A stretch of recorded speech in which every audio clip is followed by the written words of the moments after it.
Welcome to Adda 24/7.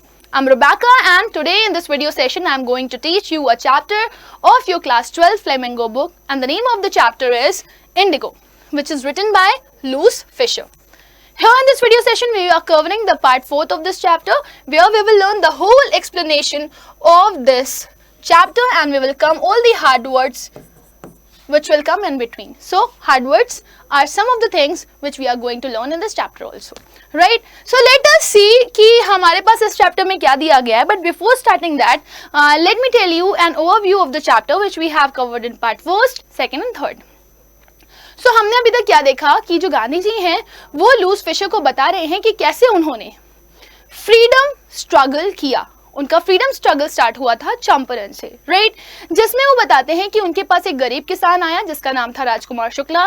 कैसे उस बंदे ने गांधी जी को बोला कि आप हमारे चंपारण डिस्ट्रिक्ट आइए और हमारे गरीब किसानों की मदद करिए. तो गांधी जी चंपारण पहुंचते हैं और उनके सपोर्ट में बहुत सारे लोग उतर जाते हैं, और जब बहुत सारे लोग सपोर्ट में उतर जाते हैं तो गांधी जी को जीत हासिल होती है, चंपारण की जीत होती है, सिविल डिसओबीडियंस मूवमेंट की जीत होती है. सो उन्होंने एक स्टेटमेंट दिया था कि मुझे पहली बार ऐसा लगा कि जो सिविल डिसओबीडियंस था वो इंडिया में विक्टोरियस हुआ, ट्रायम्फ हासिल किया, राइट? सो अभी गांधी जी कह रहे थे कि सिविल डिसओबीडियंस होने के बावजूद मुझे एक तरह का सेटिस्फैक्शन नहीं था, ऑल्दो प्रेजेंट्स जो थे वो आजाद थे. वो कह रहे थे कि मुझे जो सबसे ज्यादा चिंता सता रही थी वो थी इनकी सोशल और कल्चरल बैकवर्डनेस की. ये लोग कहीं ना कहीं अभी भी पिछड़े थे, ये अपने राइट्स के लिए बोल नहीं पाते थे. ऑल्दो उनके अंदर हिम्मत जरूर आ गई थी, लेकिन अभी भी बहुत सारी ऐसी चीजें थी जिसके बारे में इनको जानना जरूरी था. तो सोशल बैकवर्डनेस को दूर करने के लिए, कल्चरल बैकवर्डनेस को दूर करने के लिए गांधी जी ने किस तरह के स्टेप्स उठाए वो हमें यहाँ पर इस चैप्टर में पढ़ने के लिए मिलेगा. So let us start with part 4. Now If you see here, it is written he appealed for teachers. उन्होंने एक गुहार लगाई, उन्होंने टीचर्स की डिमांड करी, मतलब मल्टीपल टीचर्स से कहा आइए और हमारे साथ इस चीज में पार्टिसिपेट करिए और हम लोग इस कदम को आगे बढ़ाते हैं. Mahadev Desai and Narhari Parekh, two young men who had just joined Gandhi as disciples, and their wives volunteered for the work. तो गांधी जी ने सोचा कि हम चंपारण के लोगों को अब पढ़ाएंगे, लिखाएंगे और उन्हें चीजों को लेकर के अवेयर करेंगे, right?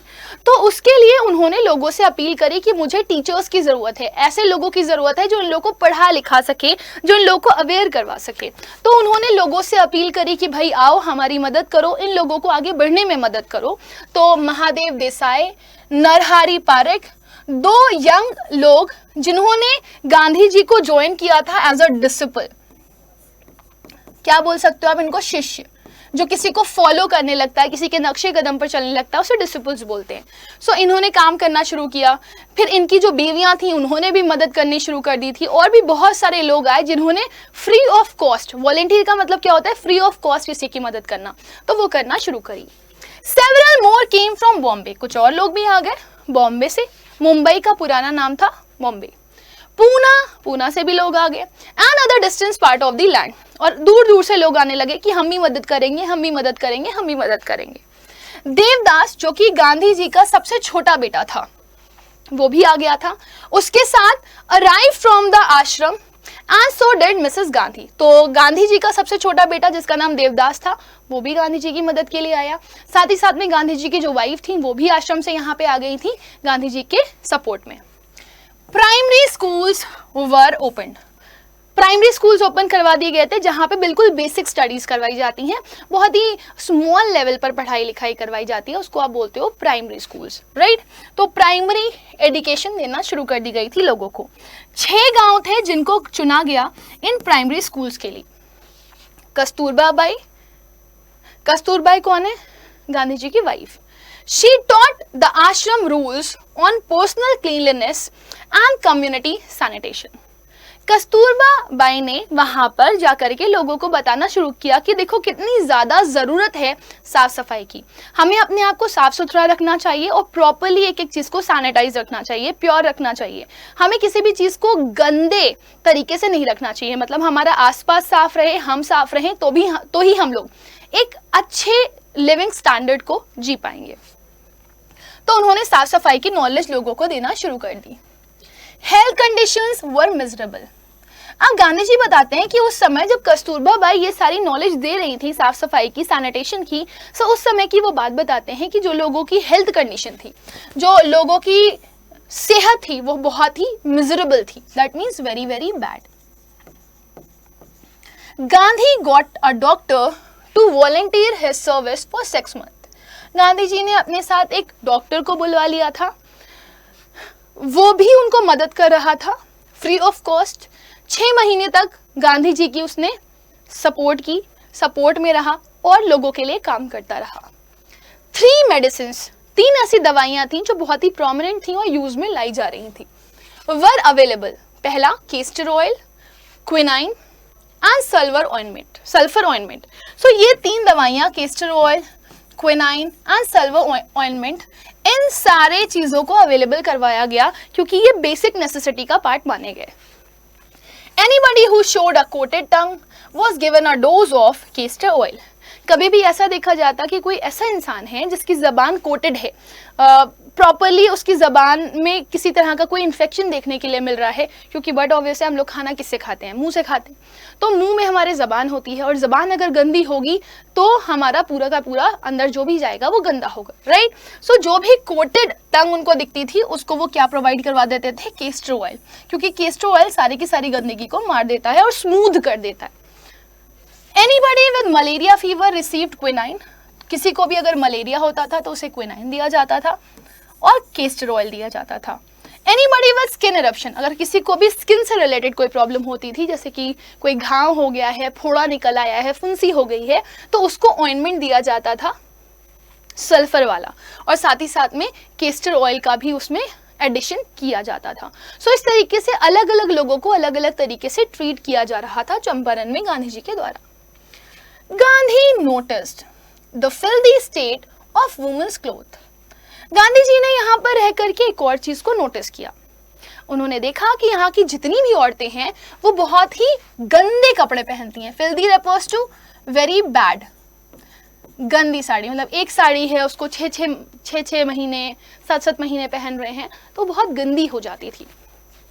He asked Kasturbai to talk to them about it. अब उन्होंने इस चीज को लेकर के बहुत ही कंसर्न जताया। उन्होंने कहा कि क्या वजह है जो ये औरतें इतनी गंदी साड़ियां पहनती हैं, राइट? इतनी गंदी साड़ियां ये क्यों पहन रही हैं? तो उन्होंने कस्तूरबा बाई से कहा कि जाइए आप जाकर के वहां पे पता लगाइए। One woman took Kasturbai into her hut and said, "Look, there is no box or cupboard here for clothes." तो कस्तूरबा बाई ने जब इन लोगों से पूछा कि आखिर तुम लोग इतनी गंदी साड़ियाँ क्यों पहनती हो, तो उनमें से एक औरत थी, वो उनको अपने घर लेकर के गई। उसने अपना घर दिखाया और दिखाया कि देखिए यहाँ पे हमारे पास कोई बक्सा नहीं है जिसमें हम हमारी साड़ियों को रख सकें। हमारा घर बहुत ही गंदा है, बहुत छोटा है, और ना ही कोई अलमारी है जिसमें हम हमारी साड़ियों को रख सकें। The sari I am wearing is the only I have। और वो साड़ी जो आप यहाँ पे देख रहे हो मुझे पहने हुए, वो सिर्फ और सिर्फ इकलौती साड़ी है जो कि मैं पहनती हूँ। During his long stay in Champaran, Gandhi kept a long distance watch on the ashram।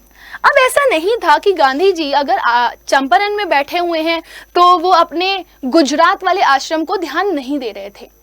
Champaran was very far away, it was near Nepal, right? और यहाँ पर गुजरात एकदम साइड में, कॉर्नर में। सो वो क्या कहते हैं कि दो अलग अलग चीजों के बारे में यहाँ पर बात हो रही है। चंपारण में बैठे बैठे भी ऐसा नहीं था कि उन्होंने अपने आश्रम की तरफ ध्यान नहीं दिया, उन्होंने अपने आश्रम को भी फोकस किया। He sent regular instructions by mail and asked for financial accounts। उन्होंने रेगुलर इंस्ट्रक्शंस भेजना शुरू कर दिए कि वहाँ पे बताइए क्या क्या चीज़ें चल रही हैं, क्या कोई किसी फाइनेंस की ज़रूरत तो नहीं है, कोई परेशानी तो नहीं है, अगर किसी भी तरह की कोई प्रॉब्लम हो तो आप मुझे बता सकते हो। सो मेल के थ्रू वो अपने आश्रम से कनेक्टेड रहते थे, वहाँ के अकाउंट्स को लेकर के पूरी जिम्मेदारी अपने ऊपर लिए हुए थे और हर चीज़ को एकदम ध्यानपूर्वक देख रहे थे। Once he wrote to the residents that it was time to fill in the old latrine trenches and dig new ones, otherwise the old ones would begin to smell bad। एक बार तो ऐसी कंडीशन आ गई थी गांधी जी के सामने जब उन्हें नहीं चाहते हुए भी एक स्टेटमेंट लिखना पड़ा, तो एक बार उन्होंने लिख भी दिया। ये वहाँ के लोग जो रहने वाले थे उनमें से एक रेसिडेंट को लिखा कि अब समय आ गया है कि तुम लोग जो लैट्रिन ट्रेंचेस हैं उनको बदल दो। एक्चुअली अभी जैसे हमारे यहाँ वॉशरूम्स प्रॉपर्ली होते हैं, वहाँ पे वॉशरूम्स प्रॉपर्ली नहीं होते थे, राइट? तो वहां पे क्या होता था, जमीनों में लोग गड्ढे कर देते थे।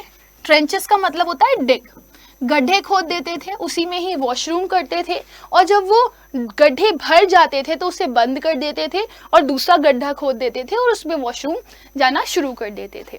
सो गांधी जी ने ये चीज़ नोटिस करी कि वहाँ पे जो लैट्रिन ट्रेंचेस हैं वो बहुत ही पुराने हो चुके हैं और बहुत ही गंदे हो चुके हैं।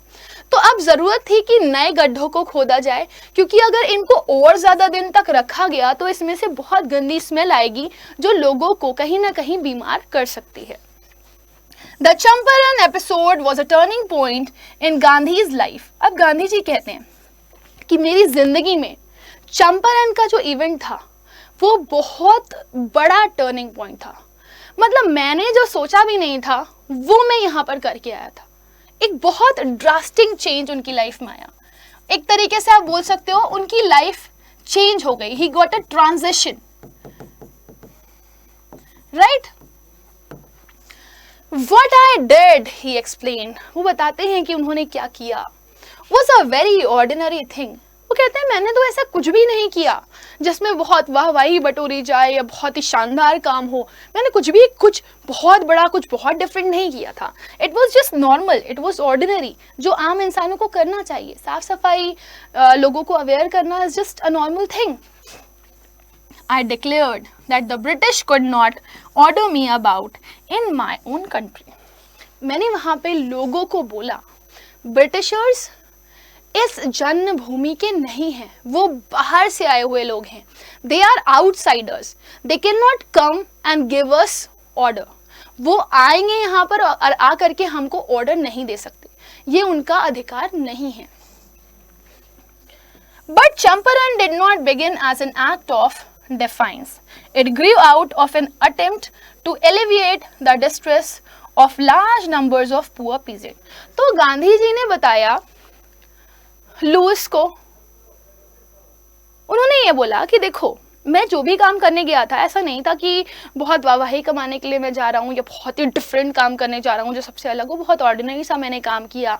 मैंने ब्रिटिशर्स को बोला कि हु आर दे, वो क्यों आएंगे और हमें ऑर्डर देंगे। मैंने ये लोगों को बोला कि हम क्यों ब्रिटिशर्स के ऑर्डर सुने, वो कुछ नहीं है, देयर नथिंग, राइट। सो उन्होंने कहा कि जो मैं करना चाह रहा था, जो मैं लोगों को बताना चाह रहा था, वो एक्चुअली में किसी तरह का कोई ऑपोजिशन नहीं था। ऐसा नहीं था कि ब्रिटिशर्स हमारी कंट्री के नहीं हैं, वो हमारे ऑपोज में खड़े हुए हैं या मैं उनका ऑपोजिशन करना चाह रहा हूँ। डिफाइंस का मतलब ही होता है ऑपोजिशन, ठीक है।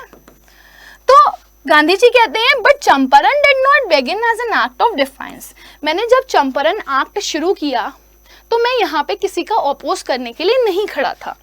It grew out an attempt to alleviate the distress of large number of poor peasants. मैंने ये एक्ट इसलिए किया था क्योंकि मैं देख रहा था कि चंपारण के जो गरीब लोग हैं वो बहुत ज़्यादा परेशान हैं, बहुत ज़्यादा असहाय हो रखे हैं और उनकी जो हालतें हैं वो बहुत ही ख़राब हैं। तो मैं बस ये चाहता था कि उनके दुखों को कम कर सकूं, उनके प्लाइट को कम कर सकूं, उनको एक अच्छी ज़िंदगी दे सकूं, ना कि मैं अंग्रेज़ों के खिलाफ खड़ा होकर के उनको यहाँ से भगाना चाहता था और अपना भारत उन लोगों से आज़ाद करवाना चाहता था। मैं तो एक जस्ट नॉर्मल डीड करने के लिए गया था, एक डीड जो कि ह्यूमैनिटी के लिए स्टार्ट थी। मैंने कोई पॉलिटिकल एक डिप्लोमा या मैं एक पॉलिटिकल रिवेंज लेने के लिए नहीं गया था। This was the typical Gandhi pattern, ये मेरा तरीका है। His politics were intertwined with the practical day-to-day problems of the millions. तो अगर आप ये बोलना चाहते हो कि मैंने किसी तरह की कोई पॉलिटिक्स करी, तो आज आप सुन लो कि मेरा जो पॉलिटिक्स करने का तरीका है उसमें एक्चुअली कोई दिमाग का खेल नहीं होता, बल्कि मैं डे टू डे प्रॉब्लम से डील करने का तरीका सोचता हूँ। मेरी जो पॉलिटिक्स है वो इंटरट्विन्ड है, यानी कि ट्विस्टेड है, एक चीज में घूमी हुई है, एक से दूसरी चीज रिलेट कर रही है। बहुत ही प्रैक्टिकल सोचता हूँ मैं जो डे टू डे प्रॉब्लम्स हैं उनको उजागर करता हूँ लोगों के सामने। बहुत सारे लोग हैं दुनिया में, लेकिन वो अपनी आसपास की चीज़ों से ही वाकिफ नहीं है, वो उन चीज़ों को लेकर के ही नोन नहीं है। तो मैं बस यहाँ पर इसलिए हूँ क्योंकि मैं उनको अवेयर करवाना चाहता हूँ कि देखो जो भी तुम्हारी जिंदगियों में हो रहा है वो शायद सही नहीं है। His was not a loyalty to abstractions, it was a loyalty to living human beings, right? अब यहाँ पर वो बताते हैं कि एक्चुअली में मैं जो करने जा रहा हूँ वो मैं आइडियाज को लेकर के कोई लॉयल्टी नहीं दिखाना चाहता। मेरे जो आइडियाज हैं उनको लेकर के मैं बहुत लॉयल हूँ, ऐसा मैं कुछ नहीं करना चाहता, बल्कि मैं चाहता हूँ कि लोगों की जिंदगियां सुधरें, लोग सुधरें, और यही मेरा तरीका है काम करने का। In everything Gandhi did, moreover he tried to mold a new free Indian who could stand on his own feet and thus make India free. फिर वो कहते हैं मैंने ये सारी चीज़ें इसलिए करी क्योंकि मैं ये नहीं चाहता था कि वहाँ के जो लोग हैं वो मेरे ऊपर डिपेंडेंट रहें हमेशा, या मुझ जैसा कोई एक पर्सन ढूंढे जो उनको इन सब चीज़ों से आज़ादी दिलवा सके। मैं चाहता था कि मेरे जो इंडियंस हैं वो फ्री हों, मेंटली फ्री हों, फिजिकली फ्री हों, और मैं उनको मोल्ड करना चाहता था, मतलब उनके दिमाग को चेंज करना चाहता था। मैं उनको एक आज़ाद भारतीय बनाना चाहता था जो अपने पैरों पर खड़े हो सकें, अपने खुद के कदमों पे खड़े हो सकें और इंडिया को आज़ाद करवा पाएं। हमारे जैसे इंसान की उनको हमेशा रिक्वायरमेंट ना हो। Early in the Champaran action, Charles Freer Andrews, the English pacifist who had become a devoted follower of Mahatma. Now, जब चंपारण का एक्ट शुरू हुआ, महात्मा गांधी बताते हैं कि इस एक्ट की शुरुआत में एक आदमी था जिसका नाम था चार्ल्स फ्रीर एंड्रयूज। वो एक इंग्लिश पैसिफिस्ट था। मैं आपको एक बात बताती हूँ, पैसिफिस्ट कौन होता है? पैसिफिस्ट वो इंसान होता है जिसको लड़ाई झगड़ा बिल्कुल भी पसंद नहीं होता, वो हमेशा अगेंस्ट में रहता है लड़ाई झगड़े के, ठीक है। तो एक इंग्लिशमैन था जो कि लड़ाई झगड़े के अगेंस्ट में था। वो नहीं चाहता था कि किसी तरह की कोई क्रूएल्टी हो, किसी के साथ कुछ गलत किया जाए, किसी को डिसीट किया जाए, वो कभी नहीं चाहता था, राइट। सो यहाँ पर वो जब गांधी जी को ये सारी एक्टिविटीज करते हुए दिखता है तो वो भी गांधी जी का फॉलोअर बन जाता है। वो भी बहुत ज्यादा मेस्मराइज होता है गांधी जी से। वो कहता है कि गांधी जी मैं तो आपका फॉलोअर बन जाऊंगा, आप तो बहुत महान इंसान हैं, आप जैसा इंसान बहुत कम दुनिया में देखने के लिए मिलता है। He came to bid Gandhi farewell before going on a tour of duty to the Fiji Island. Fiji island में जाने से पहले वो गांधी जी के पास आया और गांधी जी को उसने एक फेयरवेल दिया। फेयरवेल का क्या मतलब होता है? गुड बाय किया कि गांधी जी आप जा रहे हो, मुझे बहुत अच्छा लगा आपसे मिलकर के, मैं बहुत ही खुशकिस्मत हूँ कि मेरे को आपसे मिलने का मौका मिला, आप इतने महान इंसान हो। तो वो गांधी जी को बहुत महान समझता था। Gandhi's lawyer friends thought it would be a good idea for Andrews to stay in Champaran and help them. अब गांधी जी के साथ जो उनके लॉयर थे, यानी कि जो वकील थे, उनके वकील दोस्त सारे, उनके दिमाग में एक विचार आया। उन्होंने कहा कितना बढ़िया हो अगर ये जो एंड्रयू है ये चंपारण में ही रुक जाए, वो फिजी आइलैंड ना जाए और हम लोगों को हेल्प करे इस चंपारण एक्ट में। Andrews was willing if Gandhi agreed. Andrew कहता है हाँ मैं बिल्कुल तैयार हूँ। वो इस बात से बिल्कुल तैयार था, वो चंपारण एक्ट में शामिल होने के लिए रेडी था, बट वो चाहता था कि गांधी जी भी इस चीज के लिए अग्री हों। But Gandhi was vehemently opposed. Vehemently मतलब इंटेंस, बहुत ही मतलब स्ट्रॉन्ग उनका ओपिनियन था कि नहीं, हम एंड्रयू को अपने सपोर्ट में नहीं लेंगे। Reason? He said, You think that in this unequal fight it would be helpful if we have an Englishman on our side? This shows the weakness of your heart. वो कहते हैं कि देखो हम लोग जो लड़ाई कर रहे हैं ना वो अनइक्वल फाइट है। फॉरेनर्स, इंग्लिश, ब्रिटिशर्स यहाँ बैठे हुए हैं और हम यहाँ पे हैं, और उनके तबके का हम कोई भी आदमी अपने साथ मिला नहीं सकते। अगर हमने ऐसा कर दिया तो हम अपनी एफर्ट्स को कभी भी सामने वाले को दिखा नहीं पाएंगे। ये हमारे दिलों की कमजोरी होगी अगर हम एक इंग्लिशमैन को अपने सपोर्ट में लेते हैं और उसके बाद हम अंग्रेजों के खिलाफ लड़ते हैं। तो वो स्ट्रांगली इस चीज का अपोज करते थे कि किसी भी इंग्लिशमैन को हम हमारे साथ बिल्कुल भी यूनाइट नहीं करेंगे अपनी पावर को बढ़ाने के लिए। ऑल्दो एंड्रयू अगर आता तो उनकी पावर बढ़ जाती, but he really didn't want that. Got it? क्योंकि वो नहीं चाहते थे कि हमारे भारतीय कभी भी कमजोर पड़े। The cause is just and you must rely upon yourself to win the battle. Should not seek a prop in Mr. Andrews because he happens to be an Englishman. The cause is just, यानी कि ये जो reason है, जो मैं तुम्हें reason दे रहा हूं कि हमें किसी इंग्लिशमैन का सपोर्ट नहीं चाहिए, वो बहुत ही जस्ट है, मतलब फैक्चुअल है। And you must rely upon yourself, यानी कि हम सभी लोगों को अपने ऊपर निर्भर रहना पड़ेगा, अपने ऊपर भरोसा करना पड़ेगा, किसी और पे नहीं। हमें हमारा युद्ध जीतने के लिए किसी दूसरे की मदद की जरूरत नहीं है। Prop refers to support. अगर हमें हमारी मदद करनी है तो हम उसके लिए किसी दूसरे पर्सन को लुक अपॉन नहीं करेंगे, और स्पेशली एंड्रयू को तो बिल्कुल भी नहीं, क्योंकि वो एक ब्रिटिशर है, वो एक ब्रिटिश मैन है, वो ऑलरेडी स्ट्रांग है, और हम उस स्ट्रांग पर्सन को अपनी पार्टी में नहीं लाना चाहते, क्योंकि हमारी लड़ाई एक अलग लड़ाई है और वो हमारी लड़ाई का पार्ट नहीं है। He had read our minds correctly. वो हमारे दिमागों को बहुत अच्छे से जानता है। Rajendra Prasad comments and had no reply. Gandhi in this way taught us a lesson in self-reliance. Self-reliance, Indian independence and help to sharecroppers were bound together. So जब गांधी जी ने ये सारा स्टेटमेंट दिया कि हम सब लोगों को मिल करके एक साथ इस चीज़ के लिए बोलना है, लेकिन हमें किसी बाहर वाले के सपोर्ट की ज़रूरत नहीं है, तो राजेंद्र प्रसाद भी यहाँ पर बोले कि he had read our minds correctly, उन्होंने हमारे दिमाग को एकदम सही तरीके से पढ़ा है। और गांधी जी की इन बातों से उस समय लोगों ने क्या सीखा? आत्मनिर्भरता, यानी कि खुद पे निर्भर रहो, सेल्फ पे रिलाई करो, किसी दूसरे पर्सन पे नहीं। अगर किसी दूसरे पर्सन पे आप रिलाई करोगे तो आपकी नैया कभी भी पार नहीं हो सकती। तो इस तरीके से आप अगर नोटिस करो तो आपने यहाँ पे बहुत सारी चीजें सीख ली कि जो सेल्फ रिलायंस है, इंडियन इंडिपेंडेंस है और help to share croppers, they were bound together. So हमने यहाँ पे इंडिया को इंडिपेंडेंट बनाया, सेल्फ रिलायंट बनाया, और यहाँ पर शेयर क्रॉपर की मदद भी हुई, और ये सब एकजुट था, ये सब एक था। So my dear student, this was the end of the session. I hope कि आपको पूरा चैप्टर अच्छे से समझ में आ गया होगा। एंड दो students who haven't subscribe the channel yet, वो फटाफट चैनल को सब्सक्राइब कर दें और बेल आइकन दबा दें, ताकि क्लासेस की नोटिफिकेशन उनको टाइमली आती रहे। Rest, thank you everyone, bye bye, take care, may God bless you all.